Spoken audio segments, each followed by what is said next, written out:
सावदा परिसरामध्ये एक 40-50 हजार ब्रॉस मुरुम चोरी झाल्याची तक्रार एका व्यक्तीने केली.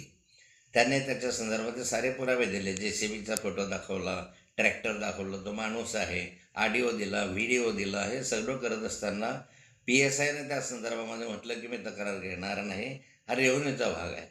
मग रेव्हन्यू डिपार्टमेंटने तक्रार दिली पाहिजे म्हणून विधानसभेमध्ये मी हा प्रश्न डिसेंबरला विचारला आणि हा प्रश्न विचारल्यामुळे त्या PIची जीवावर आली. मग त्याने तरीही रेव्हन्यू डिपार्टमेंटकडून घेतलीच नाही तक्रार, तर म्हणे इरिगेशनचे पाहिजे. मग इरिगेशनवाल्यांनी तक्रार केली, तरी इरिगेशनकडून फक्त अर्ज घेतला, टाळाटाळ केली FIR करण्यामध्ये. मग FIR केल्यानंतर आज 2.5 महिने झाले, त्याच्या चौकशीने पुरावे दिल्यानंतरही.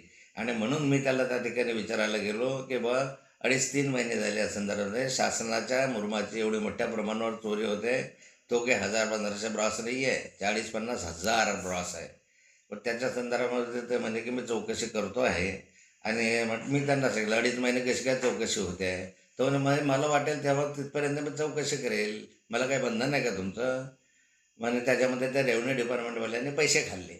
मग म्हटलं त्यांनी पैसे खाल्ले, तू गु काढला कशासाठी, तुला काम दिलं आहे ना सगळं. मग नंतर मी लगेचच 2 मिनिटामध्ये त्याला सांगितलं की यामध्ये माझा चुकीचा शब्द केला, मी तुझी माफी मागतो, असंही त्याला सांगितलं. आणि त्याबाबत त्याला सांगितलं की सगळे 2 नंबरचे धंदे आहे, पत्त्याचे क्लब आहे, सट्ट्याचे क्लब आहे, दारूचे अड्डे आहे, याच्यामधून जरा म्हणजे तुम्हाला कारवाई करायला वेळ नाही आहे म्हटलं यामध्ये. तर आता शेवटचा शब्द आहे की तुमचे हप्ते घेतात, तर ते हप्ते घेतात म्हणून अँटी करप्शनकडे जावं लागेल आणि त्यामध्ये कारवाई करावी लागेल. आत्ता ह्यांनी टाळाटाळ केली, गुन्हा दाखल केला, करू द्या गुन्हा दाखल केला, त्याचं काही हे लढायचं कायदेशीर. पण आता यांनी इतके दिवस हा गुन्ह्याचा तपास केला नाही, पण गुन्हाचा FIR घेण्यात टाळाटाळ केली.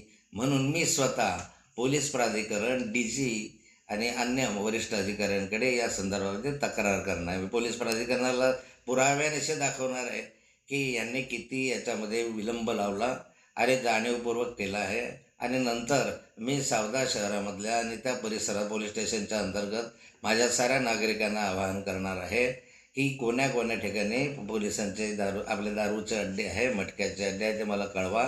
म्हणजे मग मी दररोज मीडियासमोर जाऊन त्या अड्ड्यांचे फोटो दाखवेल.